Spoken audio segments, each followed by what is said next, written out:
point my audio cuts out or anything like that.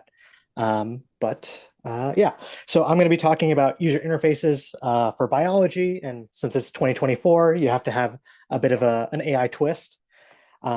Just a brief kind of overview. I'll kind of give an intro and motivate the talk, then dig into a UI review of NCBI's BLAST tool, then talk about how to kind of go beyond BLAST with this new tool I've been working on called Gaia.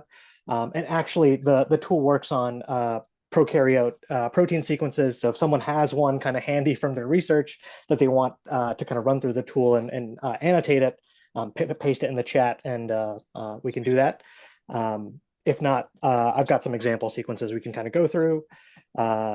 Afterwards, we'll kind of look at kind of AI stuff more भाई broadly. इसको मतलब अच्छा लग रहा है, चलो इसकी preference होगी, बट लाइक टेक्निकली समझने में like learning a lot.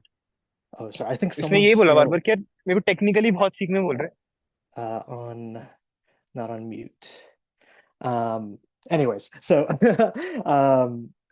after the demo, I'll kind of go through some AI playground kind of interfaces that have kind of been released this year, then kind of zoom back out and go through this kind of UI framework that I've got for AI, and then kind of leave you with a deep question to kind of ponder in the breakout room, perhaps. Great. So, a bit of background about me. I founded Nitro Bio about 18 months ago, which is this kind of software consultancy for biotech companies. I've worked with some companies you may have heard of, Mantle Bio, Sphinx Bio, and Calico Labs. And if this talk is interesting to you and you want to work together, feel free to reach out. Uh, kind of getting to the meat of the talk. Some of you may remember this headline from a couple years ago where this bank made this, $900 million mistake where they paid off like a loan in full instead of just the prince or the interest on the loan, which you may think is kind of the core competency of a bank. How do you kind of make that mistake? Until you see the user interface that kind of controlled this decision, which is just very very tough to parse as a human being and understand. Here's another user interface. This is NCBI's BLAST tool. For people who don't know, BLAST is kind of like Google search for biological sequences, where you give it the sequence and then it finds kind of matching sequences and returns the organisms they're kind of from. And this UI is maybe understandable and reasonable for a tool that's as old as Blast, but it's pretty cluttered. There's no like hierarchy of information. The thing that you usually kind of care about are these alignments, these kind of red lines towards the bottom of the screen. And it's just a bit kind of cluttered with that while also being kind of not very information dense. And so, a couple months ago, I took a crack at what like a redesign for Blast might look like. And it's not perfect, but there's kind of a clear hierarchy of information with like the filters and the alignment view and the sequence on the right. And I think it kind of brings this super important tool up to like the design parity of like DoorDash from like 3 years ago. Um, but we can kind of go even further than just kind of slapping a fresh coat of paint on Blast. I've been working with Yuna and Andre from Tata Bio on this tool Gaia, which is this kind of next in the evolution of these kind of Blast-like tools, where Blast is kind of like the Google PageRank algorithm working on like the text, the string characters of a biological sequence. Then you have stuff like FoldSeq, which is the super cool tool, which lets you do this kind of structure-based analysis where you give it a protein and it finds other proteins that are kind of structurally similar. And then kind of finally, this last step where what you probably really care about is not the primary structure or the tertiary structure, but the actual function of the protein, which is what Gaia does. And the way it works kind of at a very high level is we have this genomic language model that was kind of trained on these very diverse sequences that take the sequence and embed it into so-called GLM space, and then we have this database of these like super diverse prokaryote sequences, and we find the kind of the nearest neighbors from that embedding, and we return not only those proteins but the genomic context of those proteins. So I will slide over to the app. And I don't know if we have, looks like no one had a prokaryote sequence handy, so I'll just kind of go through a demo. So here's a kind of demo sequence. This is the terminase here. And kind of on the right, we have we run the sequence through ESM fold. So we create the 3D structure, and then we run that through the PFAM annotation database and kind of find those regions and annotations and display them kind of right on the structure as well. On the left-hand side, we have the UMAP, where you kind of have the query highlighted here in red, and then the kind of candidate proteins surrounding it, where the proximity is kind of the proximity in that GLM space. And then you can kind of color it by cosine similarity or by sequence similarity. So you kind of have these different lenses on what makes, a close candidate protein relevant to your kind of your query.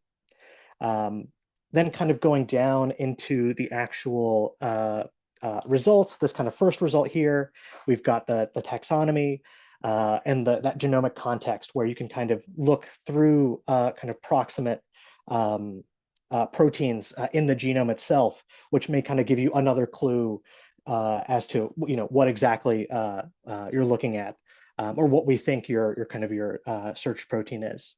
And then we have the summary statistics from BLAST, the kind of Smith-Waterman alignment, and then the ESM fold kind of structure again with those HMMs as well.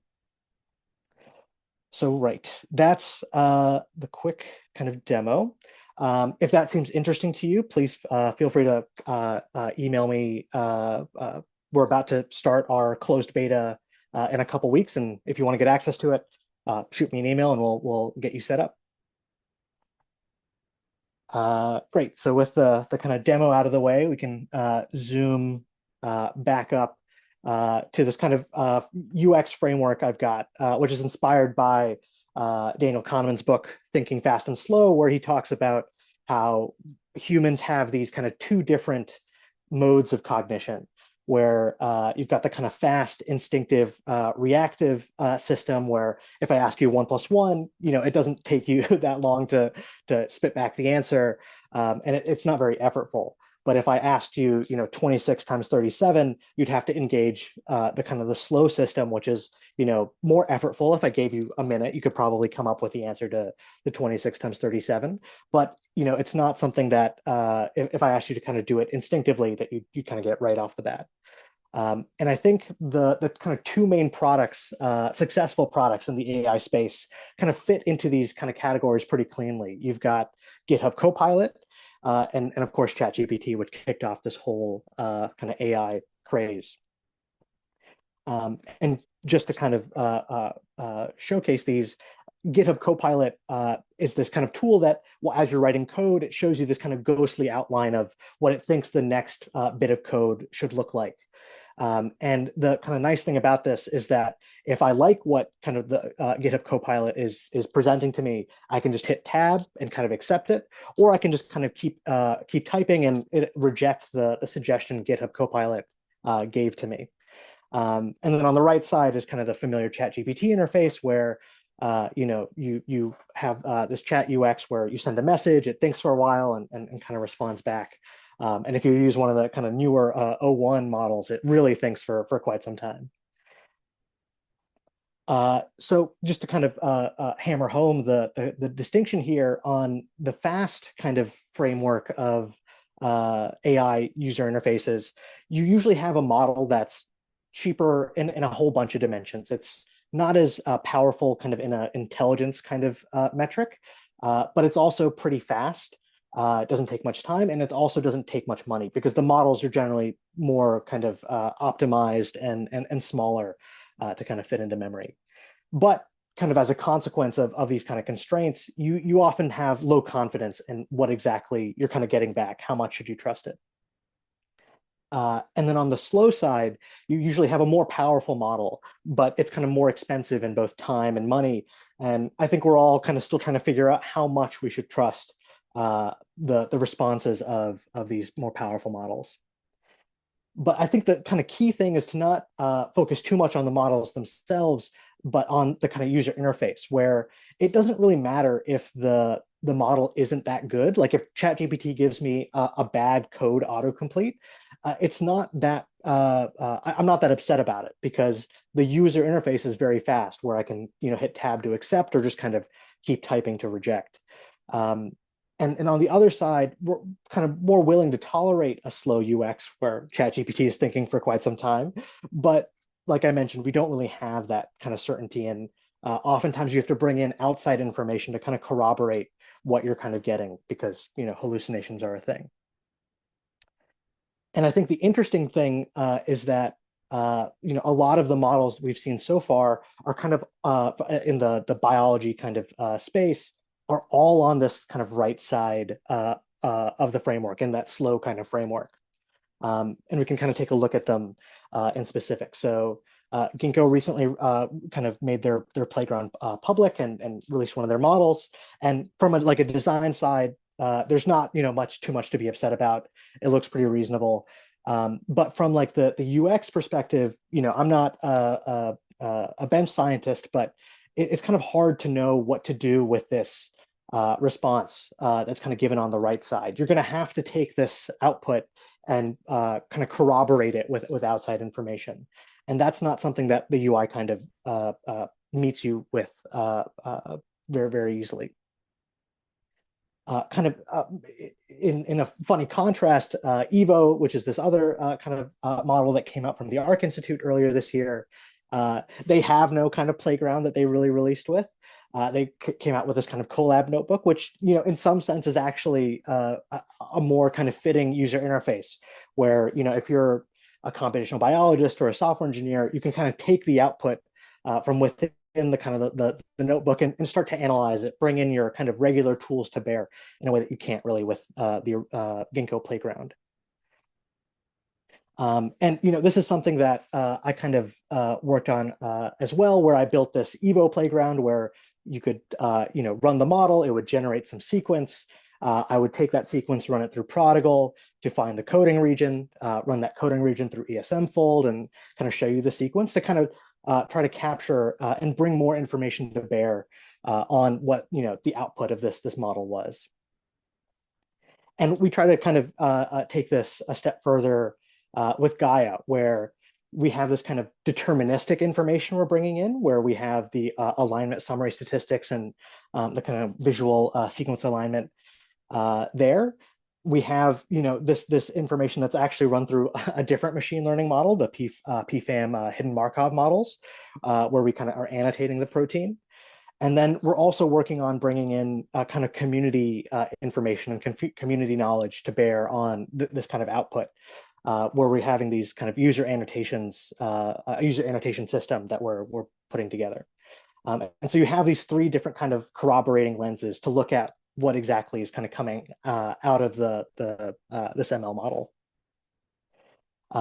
But I think it's very interesting, and the question I'm kind of posing to you guys is, why are we like kind of only on this slow UX kind of framework? What would it even kind of mean to have a biological AI kind of product that was on the fast UX, where the user could kind of accept and reject? It's not very kind of cognitively taxing to evaluate the output of the model. And why are we kind of all focused on this one kind of slow user experience? With that, I want to thank you for your time, and yeah, please feel free to either reach out during the breakout sessions or shoot me an email at nishant@nitro.bio. Thanks for the time.